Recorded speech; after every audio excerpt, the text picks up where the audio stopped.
आमचे हे सुट्टी असली की सारखं काही ना काही त्यांचं निघतं, हे बनव, ते बनव. काल सुट्टी होती, तर सकाळी-सकाळी म्हटले भजी बनव. भजी बनवायला काही नाही, पण पाहिलं तर बेसन पीठच नव्हतं. तर मी ही चविष्ट भजी बनवली, पण कशी बनवली तुम्ही पण पाहून घ्या. तर 1 वाटी हरभऱ्याची डाळ घेतली मिक्सरच्या भांड्यामध्ये. त्याच भांड्यामध्ये अर्धी वाटी मूग डाळ, अर्धी वाटी तांदूळ, अर्धी वाटी उडीद डाळ घेतली आणि मस्त ते दळून घेतलं. त्याचबरोबर छोट्या मिक्सरच्या भांड्यामध्ये कांदा, लसूण, कोथिंबीर, थोडीशी मेथी घालून हे जाडसर वाटून घेतलं.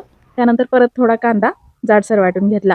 जवळपास 4 कांदे वापरले होते आणि हे ना मस्त रवाळ असं पीठ तयार झालं. आता सगळं काही एकत्र केलं आणि आता यामध्ये लाल तिखट, हळद, जिरे पावडर, चवीनुसार मीठ घालायचं, ओवा घालायचा चांगला हातावर चोळून आणि हे पीठ ना आधी सगळं व्यवस्थित मिक्स करायचं आहे. कारण कांदा आहे, मेथी वगैरे धुतलेली असते, तर ओलसर असतं ना, तर त्यामध्येच मिक्स करायचं. नंतर थोडं-थोडं पाणी टाकत याचं घट्ट असं बॅटर बनवून घ्यायचं आहे. बॅटर बनवून घेतलं की एक 5-10 मिनिटांसाठी झाकून ठेवायचं. त्यानंतर त्यामध्ये पाव चमचा खाण्याचा सोडा घालायचा, थोडंसं पाणी घालून हलकंसं पातळ असं बॅटर बनवायचं. चमच्याने असं पडलं पाहिजे आणि हे बॅटर ना चांगलं 2-3 मिनिटं फेटून घ्यायचं, म्हणजे हवा भरली जाते आणि भजी छान आपले जाळीदार तयार होतात, छान फुगतात. तर चमच्याच्या सहाय्याने भजी जी आहेत तेलामध्ये सोडायची. असा खोलगट गोल चमचा असेल ना, तर मस्त गोल भजी बनवता येतात. तुम्ही तुमच्या आवडीने लहान-मोठी बनवू शकता.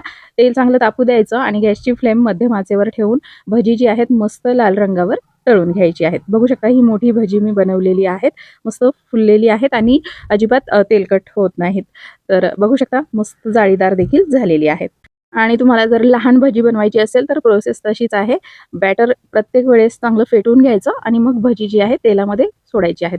अशा पद्धतीने लहान-लहान भजी लवकरही तळल्या जातात आणि दिसायला सुंदर दिसतात. मस्त 3 डाळी आणि तांदूळ मिक्स करून झटपट पीठ तयार करून ही भजी बनवली. एकदम चविष्ट झाली. तुम्ही पालक, मेथी टाकून किंवा कोथिंबीर टाकून बनवू शकता. आवडल्यास लाईक करा. धन्यवाद.